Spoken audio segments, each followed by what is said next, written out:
Cove's power station almost 100% reliable. Amendments to be made to the THA standing orders and the Tobago's development projects reprioritized. Info Update. bringing you the latest news, views, and reviews. Along with responses, comments, and events affecting you. Brought to you by the Information Division of the Tobago House of Assembly. The Cove Power Plant is critical to Tobago's development. This means it's important to have reliable and efficient delivery of electricity. Here's more. Chief Secretary Orville London believes many people are not aware of how critical the Cove Power Station is to the island's development. Presently at 97.8%, he says its reliability can favorably compare with any other power station in the world.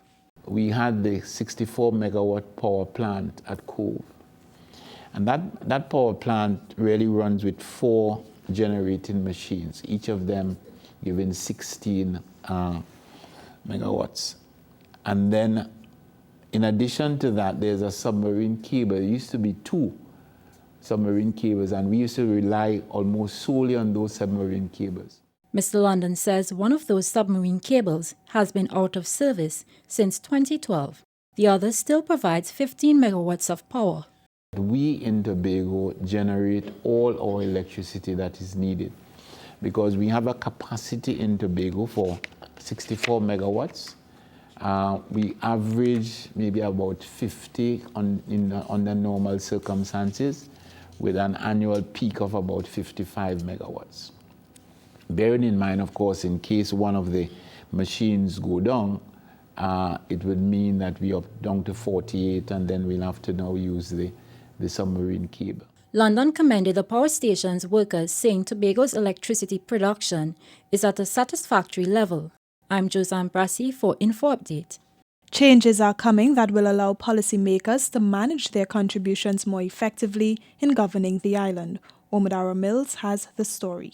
The Chief Secretary Orville London says amendments will be made to the Assembly's standing orders, coming out of the Standing Order Committee. Therefore, we looked at our own standing orders to see whether we wanted to treat with some of the areas. The speaking time of the various representatives would be amended if the standing orders are approved from 45 minutes with a 15-minute extension to a maximum of 30 minutes with a 10-minute extension.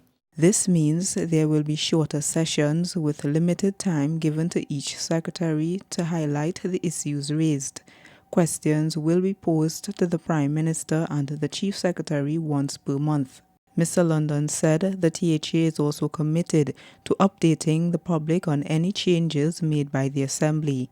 I'm Omodara Mills for Info Update. Tobago's economic challenges mean some development projects will need to be postponed. Here's Anastasia Alexis with the details. Secretary of Finance and Enterprise Development, Joel Jack, says in light of the current economic challenges, a list of development projects have been reprioritized. Some will not be implemented as planned in 2016. Some of the projects which we viewed at that time as not urgent were postponed, and the sum of $405 million, or 17.3% of recurrent expenditure, was reallocated towards these development priorities. Mr. Jack says since then, weekly updates have shown that the country's economic situation has deteriorated. The current conditions, he says, show the energy prices may not rebound anytime soon.